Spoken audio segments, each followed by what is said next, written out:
ক্লাসের গুরুত্বপূর্ণ question, what is the basic unit of life? এটা সঠিক অ্যান্সার হবে সেল।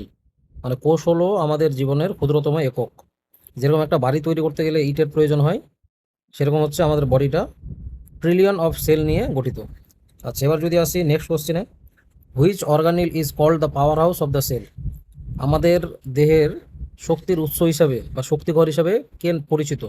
এটার অ্যান্সার হবে মাইটোকন্ড্রিয়া, এটা আমরা সকলেই জানি। নেক্সট কোশ্চেনে যদি আসি, what is the primary function of ribosome? মানে রাইবোজোমের প্রধান ফাংশনটা কি? প্রোটিন সংশ্লেষ করা বা সিনথেসিস করা। তাহলে সঠিক অ্যান্সার হবে বি।